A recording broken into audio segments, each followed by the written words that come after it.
Hey guys, it's Joel with the Taproot Therapy Collective podcast, and now we're going to do a meditation on archetypes. This fits Jungian psychology. If you're coming from that background, it's also applicable to something like IFS therapy, internal family systems, really any kind of parts-based therapy that helps you feel the tension between parts of self and recognize them as a multiplicity, yourself as a multiplicity, and follow them back into the places where they have been affected and developed over the course of the life. And before we start, I want you to find a comfortable position, seated, crouching or lying down. And allow your body to settle into a posture that feels aligned and at ease. And close your eyes and take a few deep breaths.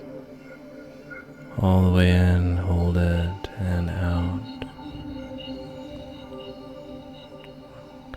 And let go of any tension or preoccupation with each exhalation for a few minutes before we start. And bring your awareness inward and notice the sensations and rhythms of your physical being. And one way to do that, to check in with your body, is to imagine a point of light forming and brightening at the tips of your toes and then running all the way up through your ankles and your knees and your thighs and your pelvis and your spine and across your heart and your arms and up your neck and through the top of your head. And then just let the ball of light bounce back and forth for a minute so that you enter a physical awareness, or what we would call a theta wave in the QEEG brain mapping lab at Taproot. And we'll begin by attuning to the warrior archetype. This is the assertive self. And it may have a different name in the type of therapy that you do, but just notice the part of you that is the part that sets boundaries and makes decisions, tries to be logical and objective a lot of the time, and it protects what we value, it protects our values, and it represents our ability to assert our own needs, stand our ground and fight for what we believe in, to have confrontation with others that says it's not my job to do that. And when we have a healthy relationship with our inner warrior, we feel confident. The warrior also holds accountability, and it's capable, and it's often energetic and animating, physically animating, and our posture is upright and alert, and our muscles are toned and responsive, and our body is ready for action, and our breath is deep and charging. And when we're in touch with the warrior, we meet challenge head on, trusting our strength and resilience to carry us through. It is has a deep sense of faith in the self, in itself, this archetype does. And if our early experiences of asserting ourselves were met with opposition or criticism or outright danger, we may still have learned to fear or suppress our warrior energy, and we may slouch or hide, making ourselves small and invisible, not wanting to be seen, not wanting to stand up with broad shoulders and a straight spine, and our nose pointed outward and our chin tilted up to meet someone's gaze. And our muscles can become tight and immobile, frozen in a state of self-protection.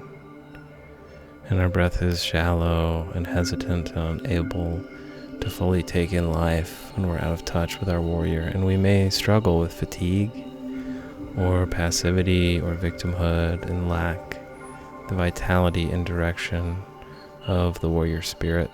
And some of us may have grown up in homes with domineering or aggressive or abusive authority figures that didn't give us room to develop our own agency we can only have agency within system, within hierarchy, and the warrior is allowed there, in sports or in business, but not other places in life where we can hold authority to change our mind to be different. In our attempts to stand up for ourselves, we may have been repeatedly overpowered or punished or judged, even silently leading us to feel fundamentally helpless and afraid of our own inner power. And we may continue to attract and submit to bullying personalities, never feeling safe enough to speak up and show up for what we want. And others may have witnessed and absorbed the destructive rage of a parent or caregiver and internalized the message that anger can only ever be expressed through violence and intimidation. This is an over-identified warrior, and we're terrified of becoming like them, like the abuser, so we push down our life force and we numb our passion and assertiveness in an effort to stay safe and good, and we associate de-escalating to the point of enabling with being good because we don't hurt people for any reason. And sometimes your path may hurt people in a way that in the long run is best for them and best for you. The temporary honesty, the temporary conflict outweighs the good. If you're identified with your warrior, you may not be able to make contact with that. You may bottle up fury and then it leaks out sideways to other parts of life through projection, or you explode and then feel bad and feel guilty. Or we adopt a persona of exaggerated niceness and accommodation. And if that's the case, remember Alfred Adler's admonition that it is a compensation for a place where we were wounded, and that even if it feels scary or like it will make you an abusive to follow your own path, that's not true. And remember Albert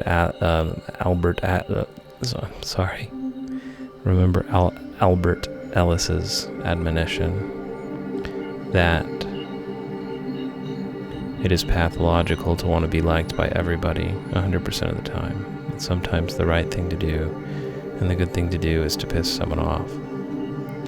And on the other hand, if our youthful aggression was overindulged or even encouraged without limits and without guidance, we may compensate by becoming rigidly armored and domineering, and our posture can become puffed up and imposing, and our muscles tense and bulging, and everything becomes a contest. We don't understand life without a fight. We don't understand life without dominance, life without games, things that strip life of its color. We're always trying to understand the game we're playing and to win. If we're over-identified with the warrior and our breath is forceful and erratic, and it's always ready to explode into action, and we may intimidate and control others and endlessly be defensive or hostile, leaving a trail of damage in our wake, because when life is a game, we become perfectionists. And some of us may have been given the message that we had to be tough and invulnerable to survive, and that any sign of softness or sensitivity was an unforgivable weakness, and driven by a desperate need to prove ourselves, we relentlessly pushed past our limits, ignoring signals of pain and exhaustion, and we become fixated on conquest and domination in all arenas, from the boardroom to the bedroom, terrified of ever letting down our guard. And others may have grown up in a chaotic or dangerous environment plagued by the threat of violation or abandonment, and without any sense of safety or stability, we armor ourselves in layers of aggression and defiance, always pretending to fight or to flee, and we remain perpetually on edge. And unable to trust or truly connect, we act out cycles of explosive rage and then crushing shame. So take a few moments to reflect on your relationship with your warrior. What messages did you absorb about anger, assertiveness, and power in your early life?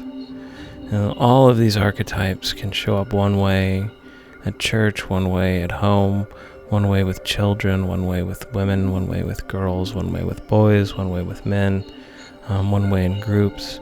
They're all places where we have different relationships to these things. They're not gods, they're parts of our psychology. They're networks of brain chemistry, different parts of the brain that hold different assumptions and associations. So how does your body hold the imprints of those experiences?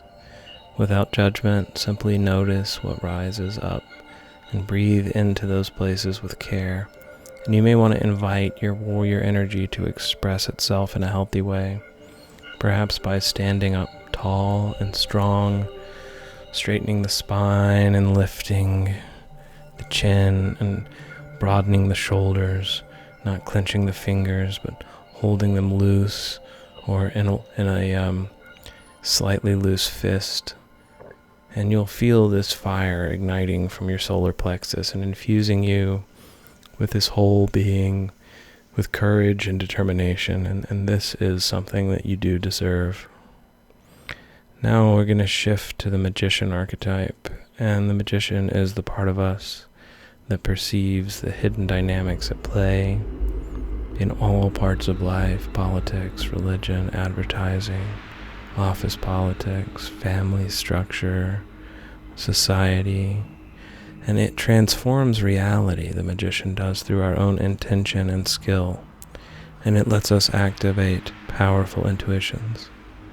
But if we're not careful, we may not be able to tell those intuitions from traumas and find clever solutions to tricky problems. That's what the magician does, problems other people can't solve or don't even see. And it represents our access to knowledge and ingenuity and creative power. And when we're in touch with our inner magician, we feel imaginative and intuitive and fluid, and our senses are heightened and receptive, picking up subtle cues and energies. And our hands are dexterous and expressive, weaving meaning through word and gesture, and our posture is loose like a kung fu fighter, ready to entertain and to reach forward to people or reach out to a new experience. And our minds are quick and flexible and able to shapeshift between multiple perspectives. However, if our innate sensitivity and curiosity were chronically dismissed, ignored, or even punished, in childhood we may become disconnected from our magical capacities, and our bodies feel wooden and numb, and they move mechanically without inspiration or joy. And our faces fall into a blank mask, hiding our true thoughts and feelings. And our minds are dull and they're literalistic, and they're unable to read between the lines or envision new possibilities.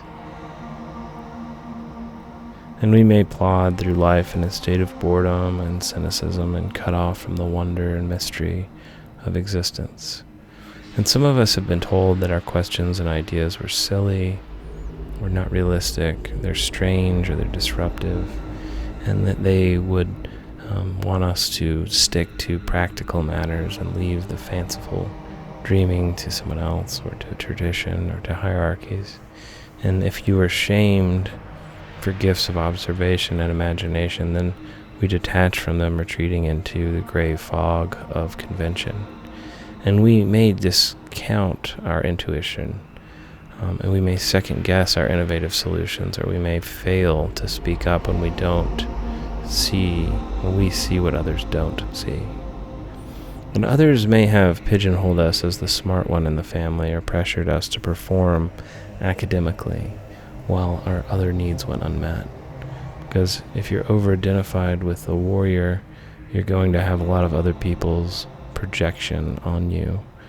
People who mistake you for their own self-image and over-identify with you, and then attack you and radically under-identify with you because you're reminding them of a capacity they were cut off from. And that can happen with any archetype, but with a magician especially.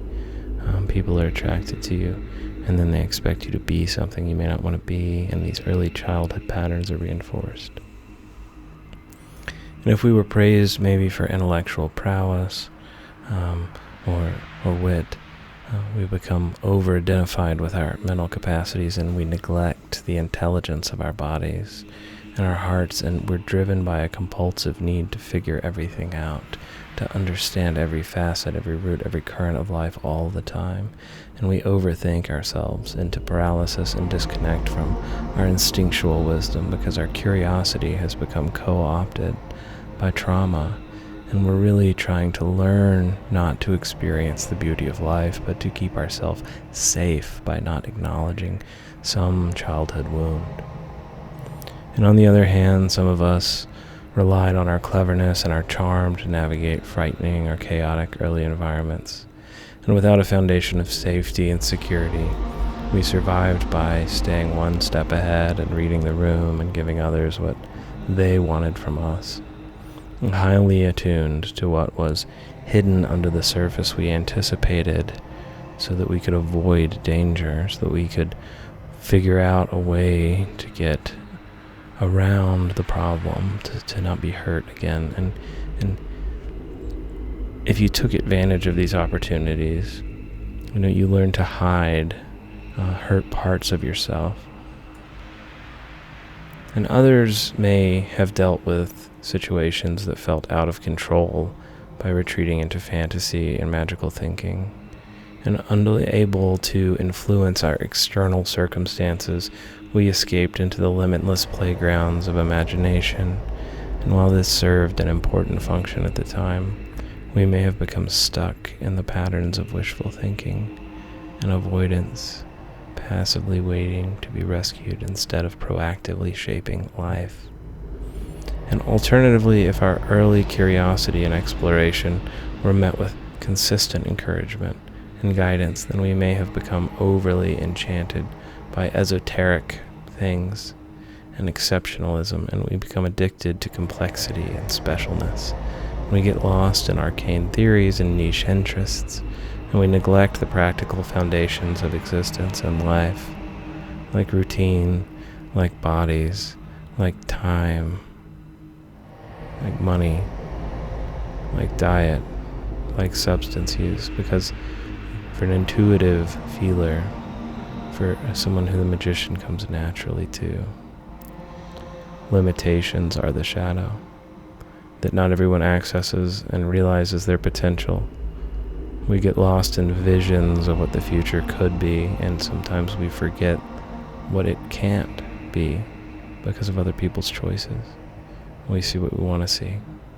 And like the sorcerer's apprentice, we play with forces we don't fully understand, and we fail to ground our knowledge in embodied experience, or in logic, or in physical embodiment. And take a moment to sense into your own relationship with the magician archetype. When did you first feel the most imaginative? When did you perceive perception? And when did you become intellectually agile, either introvertedly in a book, or picking apart films and stories, or extrovertedly by figuring out what people really were saying, what they really wanted, the secret games of communication that were going on? When do those qualities feel blocked, denied, or distorted? And how do you hold these patterns in your physical and mental habits today? You might experiment with awakening your magician energy in a generative way, letting your senses attune to the nuances and the shades of your environment, moving your hands to craft meaning and beauty, or allowing your mind to dream up whimsical new ideas. Feel your third eye chakra, as the Hindus and some of the Eastern medicine practitioners would say, open and illuminate, and bring clarity and possibility to your inner and outer worlds. Now we'll invoke the Queen archetype, the part of us that nurtures and empowers and influences others through our receptive presence and emotional attunement. And the Queen represents our capacity to be with the full spectrum of human experience, pleasure and pain, light and shadow, yours and mine. When we are anchored in our Queen energy, we feel compassionate and generous and at ease in our own skin. It's a maternal force that is nurturing and creative, but creative on others' behalf. And our posture is relaxed and open, and our shoulders down. Our belly is soft, and our arms are ready to reach out and wrap around and embrace. And we listen deeply and reflect humbly and respond with care and wisdom. Others are naturally drawn to us, finding our company a sense of being soothed and uplifted and inspired. And however, if your feelings and needs went chronically unmet in childhood, we may struggle to embody the Queen's loving confidence. If our attempts to share our inner world were rejected, ignored, or misunderstood, we may have withdrawn into a state of silent suffering.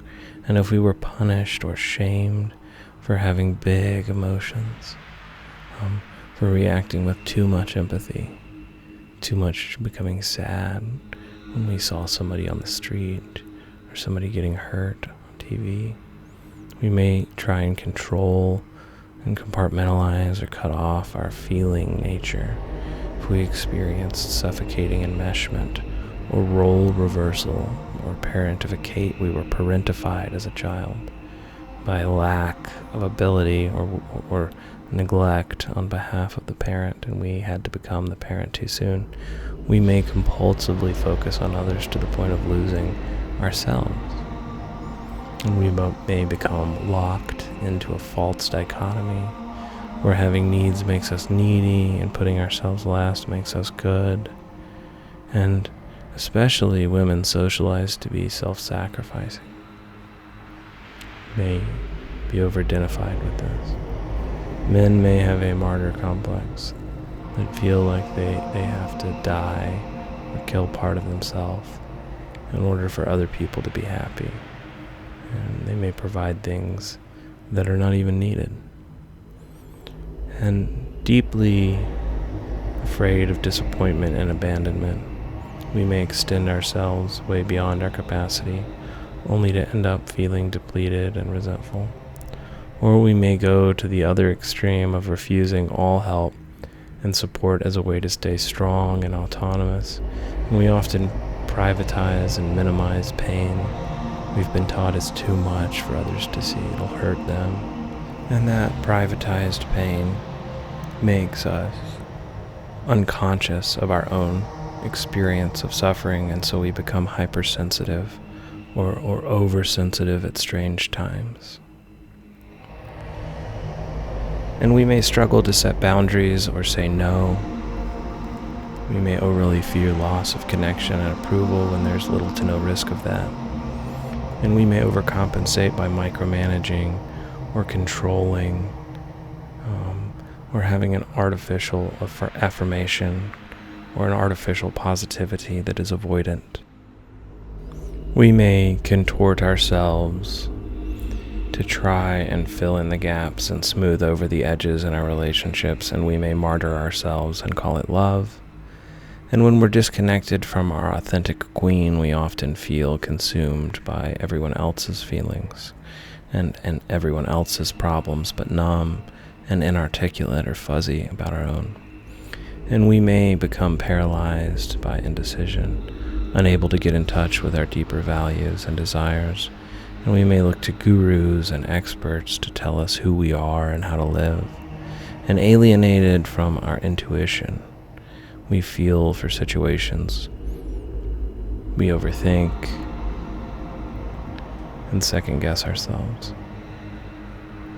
And we may attempt to heal and transform others without their consent, trying to give them the help that we need. And remember, if you're under-identified with the queen and you're projecting onto gurus and prophets and spiritual advisors and bosses and co-workers or people you see and speak with that don't deserve the projection, remember that they're only reminding you of that spark of yourself out here that you're cut off from. And once you manifest it and reconnect with that energy, you won't feel that way anymore. On the other extreme, when we're over-identified with the shadowy queen, we become dramatically attached to our moods and our miseries, Like a black hole of need, we pull on others to fill an inner void. And we may confuse intensity with intimacy and attempt to rush into merging. And we may perceive problems everywhere and appoint ourselves as the one to solve all of them. And hooked on the validation that comes from helping, we don't allow others the dignity of their own journey. We can't let go. The maternal hug, the maternal embrace, we can't open our arms and let our children grow up. And we may start to see our worth as dependent on how much we've sacrificed. And take a few moments to attune to your inner queen, if any of this resonated with you. Where in your body do you notice the presence or the absence of the queen's empowered compassion? What happens in your nervous system and energy field when you contemplate opening to witness the truth of your feelings and those of others? What traumas and internalized beliefs block your access to the wise and the warm, boundary love that is your essence? What shifts as you practice embodying unconditional acceptance and holding space for yourself and for the world? And feel down into your gut and affirm your right to take up space and to tend to your own needs and your own hurts, to mother yourself with exquisite attunement. And from this place of inner communion, feel the spaciousness that arises in your heart, your capacity to unfold all beings and all experiences into your vast embrace and warmly accept them, but not hold on too tight. And not abandoning yourself and not abandoning others, trusting the intelligent unfolding of each soul's sovereign path, and resting in the knowing that all is welcome and all is workable and all is well. And now I want you to settle into the king archetype. And the king is the part of us that sits in the center, the still point from which we orient our path of purpose. It is our capacity to see the big picture, to lead from a place of integrity and inspiration. But it's a goal-focused big picture. It's not the deep esoteria and complex systems of the magician.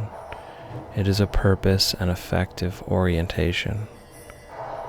And when we're rooted in the king, we feel clear and confident and in flow with a larger order, and our posture is upright without being rigid, and stable and poised like a mountain, and our breath is slow and deep and anchoring, and our presence is reassuring to those around us. And our voice resonates with a quiet power and a profound simplicity of speech, not the flowery ornamentation or the deflection or the misdirection of the magician. And we're able to hold all the ideas of many and chart a course that blends the interests of one into the needs of all. But for many of us, this kind of centered integrative leadership is a distant dream, and buffeted by the winds of our traumatic histories and unconscious patterns, we often feel like lost children, more so than sovereign rulers of our own realms that are in chaos. And if we grew up in chaotic, neglectful, or abusive homes, we may struggle to develop a coherent sense of self around which to order our inner and outer world. And overwhelmed by a constant sense of crisis, we careen from one fire to the next, rarely feeling on top of things. And without a foundation of safety and stability, it can be hard to relax into our executive functioning, our ability to plan and prioritize and organize and follow through to the end, not to start a million things with the energy of the warrior, but to bring all things to a conclusion. And instead we procrastinate and avoid and escape into addiction and distraction and become scattered and forgetful. And we may chronically underestimate the time and energy required to meet our goals or set our sights so low that we never actualize our potential. And crushed by the weight of a backlog of unmet needs and unresolved issues, we may despair of ever getting on top of it all. And having never gotten the proper mirroring, modeling, and mentoring, we may have a hard time envisioning a life of meaningful contribution and self-actualization. We may develop doubt. We may have a lack of faith in our ability to make good decisions, to pass judgments, to hold authority in roles that others nominate us for. We're always looking to others to make up our minds for us, and we may shrink from positions of responsibility, isolate into a small and unthreatening existence, or wrestle, job hop, search for some elusive sense of fit that will tell us what we are. Never feeling quite ready or adequate, we hesitate to stand tall and take a definitive stand.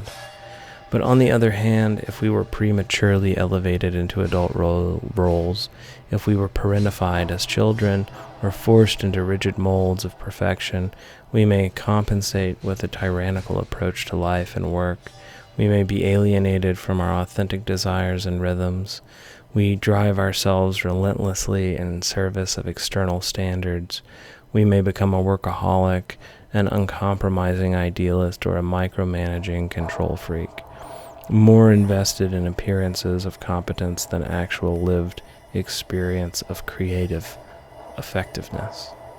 And terrified of the shame of criticism or failure, we become our own worst taskmasters, holding ourselves and others to impossibly high standards.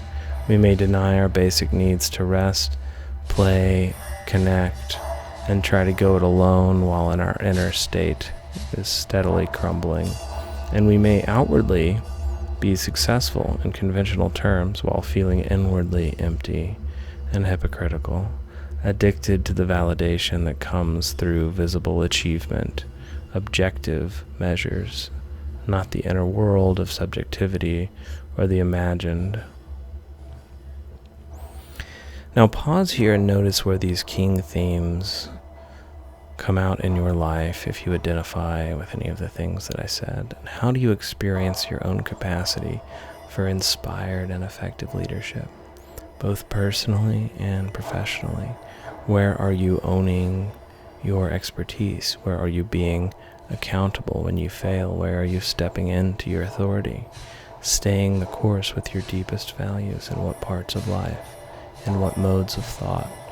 And where are you abdicating your power, suppressing your truth, running around in circles? What parts of you still need to be integrated, to have a seat at the table inside you? Now feel your feet on the ground and the crown on your head, and open up to heaven's will, and breathe into your belly and your chest, and allow your spine to gently lengthen up, and sense the solid nature of your back that supports you in opening your heart and walking and talking from your chest, and listen for whispers of your soul that want to talk to you in these parts of the body. What would it be like to bring just a little bit of this energy into the areas of your life that you find that you shrink and that you hide behind other people? Imagine yourself wearing a crown and feel that it is heavy, but it is also empowering.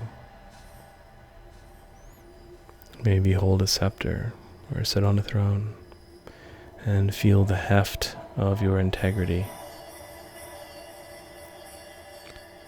Now we're going to move to the lover archetype. The lover is the part of self that allows us to dissolve our individuality and to be part of a greater whole. It allows us to be a part of the unitive experiences of life that require a letting go of our individuality and our defenses to be part of a greater whole, not only within human relationships, but a experience of spirituality, an experience of community, or a relationship or a commitment to a greater ideological structure. The lover is our capacity for intimacy and communion and total devotion to another thing, another idea, another experience, another person, another community. And when we're flowing with the lover energy, we feel porous, passionate, and drenched in delight, or animated with ecstatic communion. Our skin tingles with sensitivity, or our heartbeat might quicken with anticipation. Our breath might deepen into rapture, and all of our senses become doorways to enchantment, and everything becomes an invitation to merge and dissolve the illusion of the separate self. But as we already know, most of us did not get the blessing to develop these potentials in a safe and nourishing container, as that is so rare, and many of us receive a barrage of contradictory messages about love or sexuality or religion or community or ideological structure, and we don't develop an intimate bonding that created deep conflicts in our psyches and our emotional systems. And if our basic need for a warm, responsive touch went unmet, we may have ended up starved for touch and desperately grasping at any crumbs of connection. Or we may have shut down our need for physical affection altogether to convince ourselves that we don't want it, or that it's weak, or that any attempt to get it from us is some kind of violation of our boundaries or disrespectful. And if we experienced inappropriate sexual grooming or overstimulation or violation, we may swing wildly between intense erotic charge and then intense sexual aversion, seemingly for no reason. There's an ambivalence, and we may not know how to regulate our nervous system's response. And we may act out compulsively, mistaking intensity for intimacy, and end up repeatedly traumatized.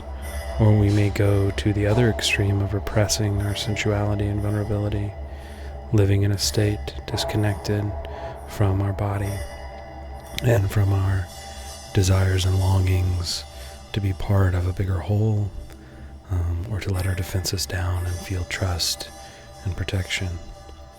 And if we were shamed, punished, or humiliated for our natural sexual curiosity, self-exploration, or simply our desire to dissolve our identity and participate in anything, if that was judged, we may continue to carry a deep sense of unworthiness, a feeling of being dirty or broken or unwanted, or an inability to trust and feel safe. And this can show up as an inhibited, constricted relationship with our own erotic nature or our own sense of boundaries and community, and where we go through all of the motions of intimacy without really letting ourselves feel.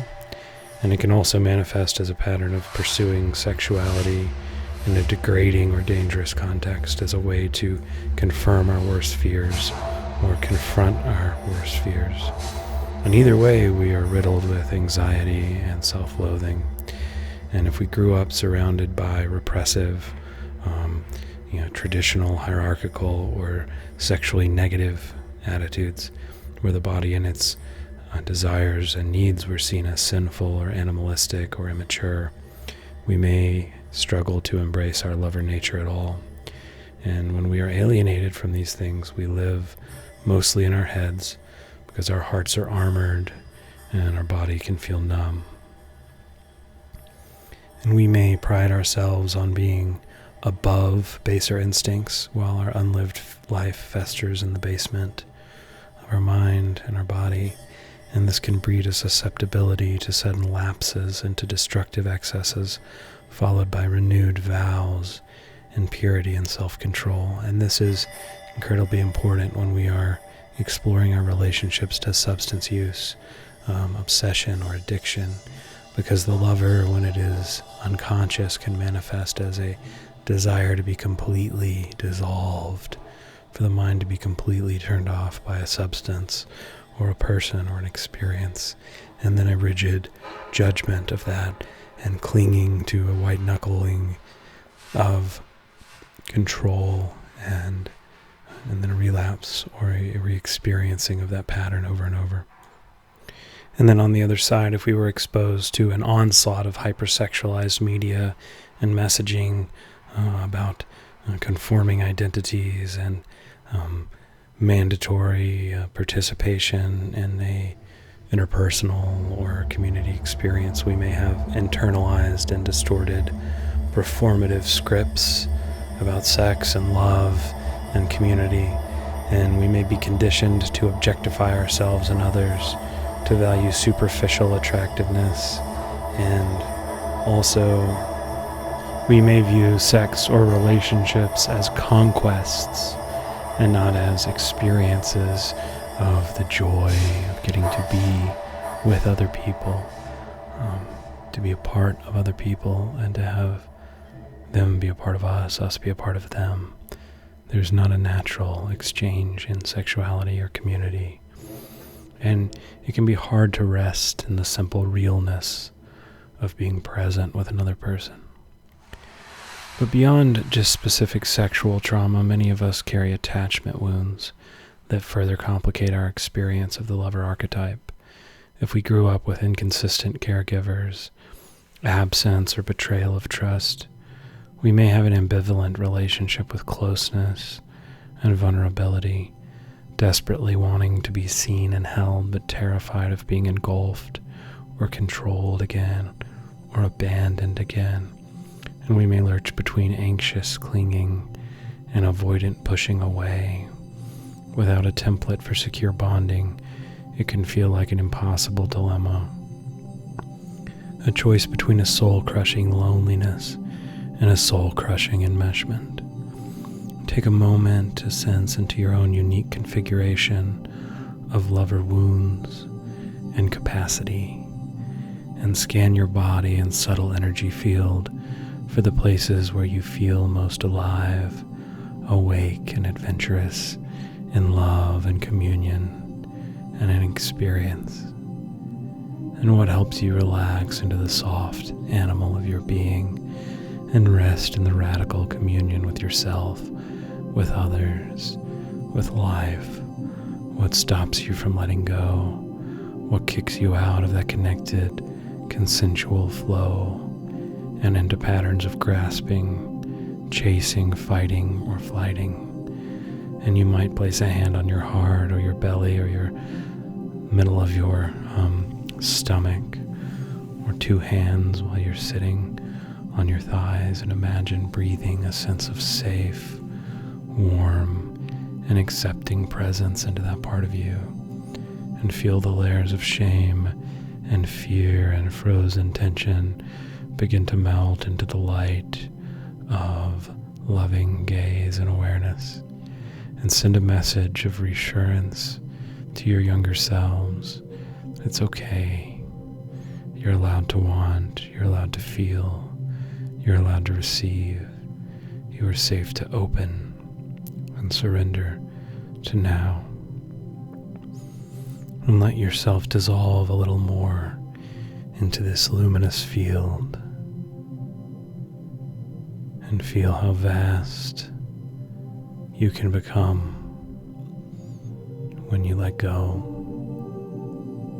and you open yourself to relationship and connection, and feel the tendrils of your essence intertwining with essence of everything around you, natural and man-made, subtle and concrete, and sense that there is no real separation between you and the world. It's all made of the same glowing stuff, the same dust, all longing to be touched, pretending it is separate, but wanting to be connected again to itself.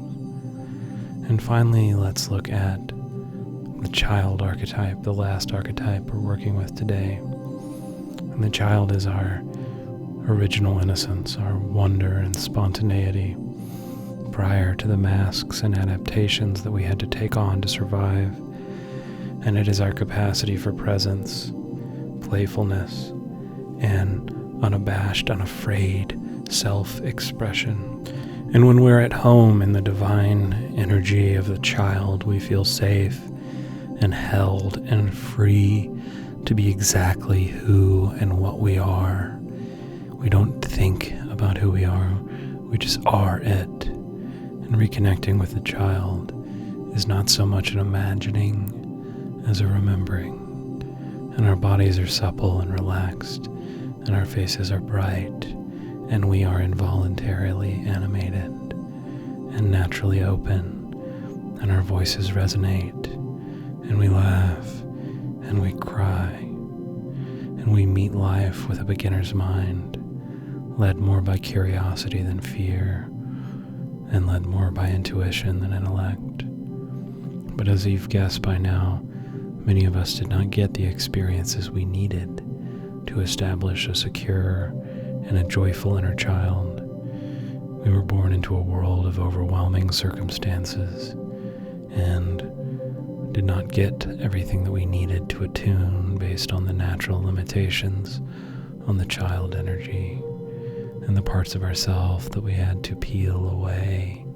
Robert Bly would say that we put into the long bag that we drag behind ourselves, that we call the shadow, until we hear elements of the bag call to us over the course of the lifespan, and then we have to reach for them and take them out of the bag and reclaim them and reconnect to them. And we had to contort ourselves in all kinds of ways to maintain a precarious sense of okayness, and we may have coped by becoming precociously self-sufficient, perfectionistic, or parentified, convincing ourselves that we were more mature and more in control than we ever really felt in our gut. Or we may have submitted completely, making ourselves as small and as silent and unseen as possible. And if we were subjected to chronic chaos or neglect or violence, we may have spent much of our childhood in a state of hypervigilant alarm, on constant lookout for threats and escape routes.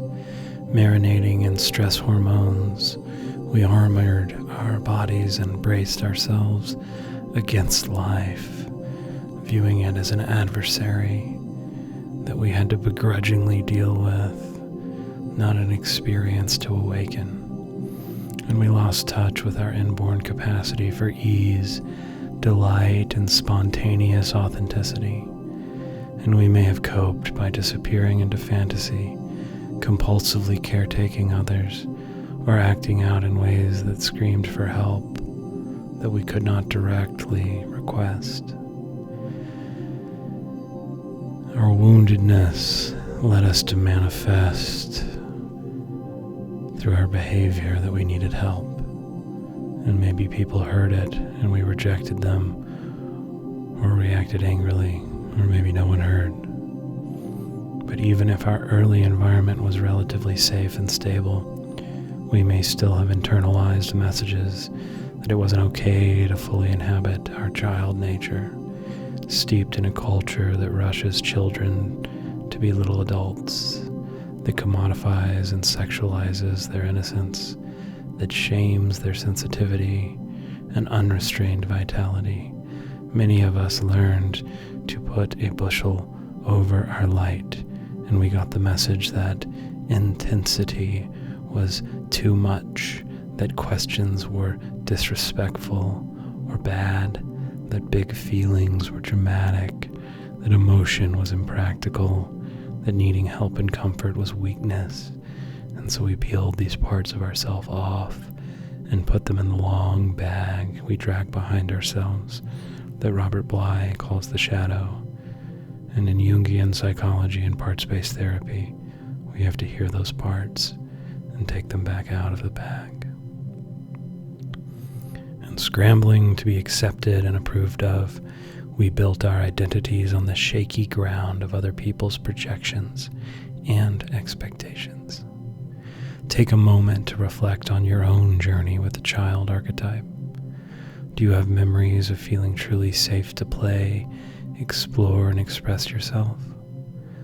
What did you most love to do as a little one before the world told you who you should be?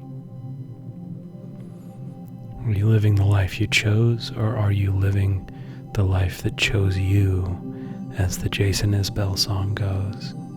How did experiences of powerlessness, betrayal, and scarcity impact your ability to trust life and other people? What younger parts of you might still be stuck in painful past experiences or frozen in fear or grief? You might invite one of those little selves to come sit on your lap or to curl up in your arms. Infuse your experience with the warmth of a loving parent, an older sibling, a protective ancestor, and feel the armored places begin to soften, the held breaths begin to release, and offer your younger self the words they needed to hear.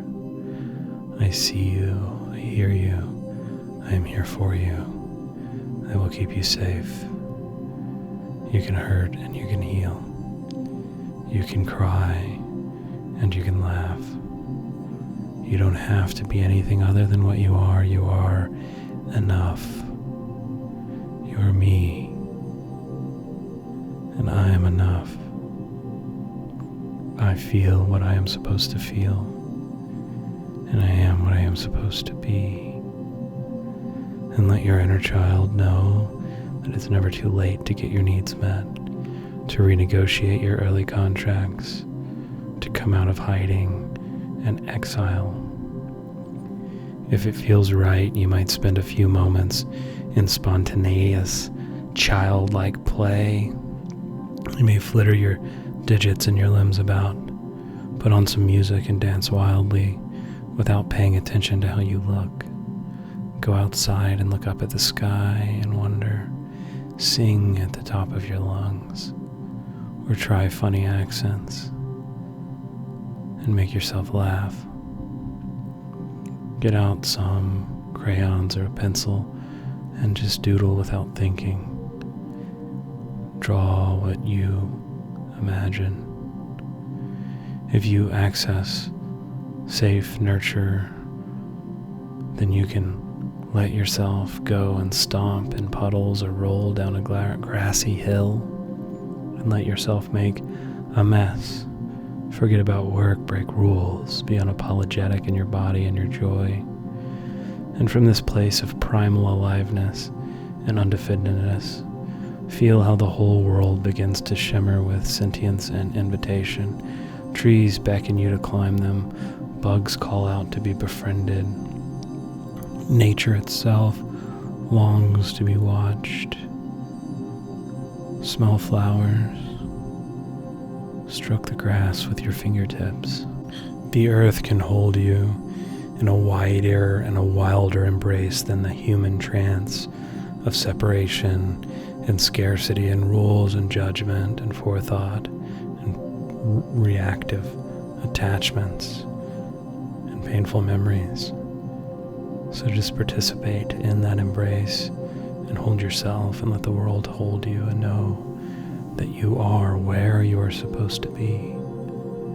And there is no self and no other, and there is no subject or object, only an endless dance of reciprocal recognition and belonging and being. And this is your original face. It is your essential nature. And as we prepare to close this practice, take a few moments to feel the spectrum of all of these archetypal energies moving through your cognition and your behavior and your body.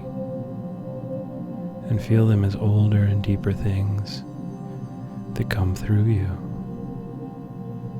but are not all of you at any time. As the late James Hillman was wont to quote W.H. Auden, we are lived by forces that we pretend to understand. The warrior, the magician, the queen, the king, the lover, and the child are all alive within you in their own unique configuration, and they each have gifts to bring and wounds to heal and fears to face and powers to claim. And the more you turn towards them with compassion and curiosity, the more integrated and accessible they become. But none of them is all of you. But you are all of them. And remember, this isn't about perfecting a static set of qualities or balancing things on a scale, but about learning to dance fluidly and skillfully, consciously and unconsciously, with different parts of your psyche and your soma. You are becoming porous and less rigid, so that these things can move freely and that you can trust them without thinking about them. And through that, you can learn to trust yourself again. And there will be times when you need the warrior's laser-focused mindset, or the child's unfiltered delight, the magician's clever shape-shifting, or the queen's deep holding presence. You contain multitudes, and the world needs the full brilliance of your unadorned, unarmored, and unadulterated light. And trust that your nervous system is wired for healing, and your body is coded for wholeness. And every experience you've ever had, and especially the most painful ones, you've been compost for the flowering of your unique and individuated self.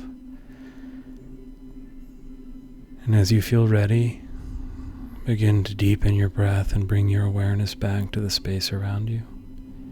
And wiggle your fingers and wiggle your toes and stretch your arms overhead. Let out a big sigh.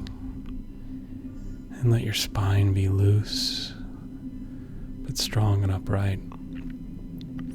And open your eyes and take a moment to look around, feeling your senses resyncing with the outer environment. And if you like, you might place a hand on your heart and feel gratitude and blessing for your courageous, tender, and resilient nature. And if you forget sometimes, if you fall back asleep, that's okay. That is part of this process too.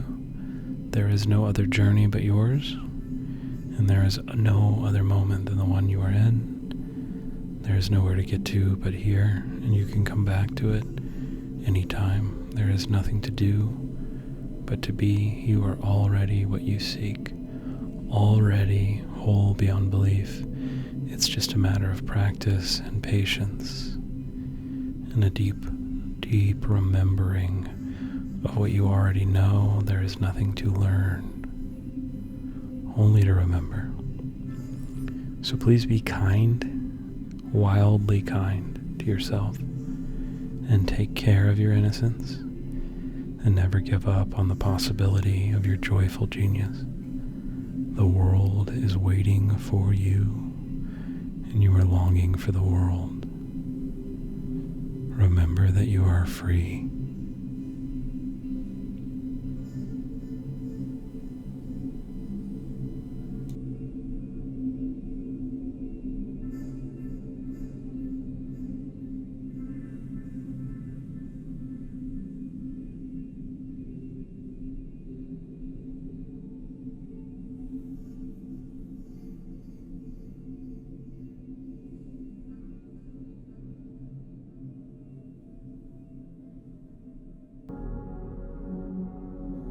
Hey guys, I wanted to pop in here to give you a quick reminder that we do this podcast for free, and there are significant expenses associated with it, including the biggest resource in my life right now, which is time.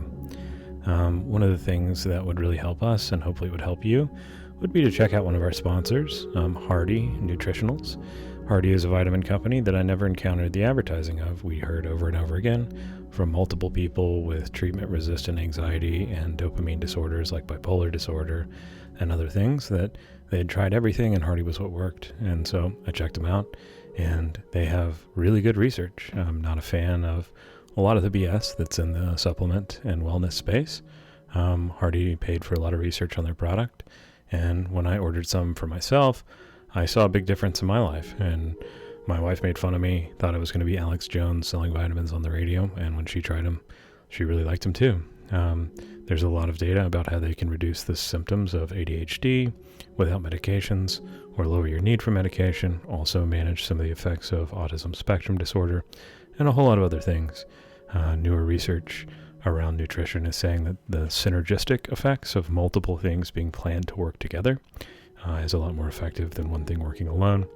You can get a lot of information about that on our website, or you can head over to Get Hardy, that's GETHARDY, and use offer code TAPROOT for 15% off.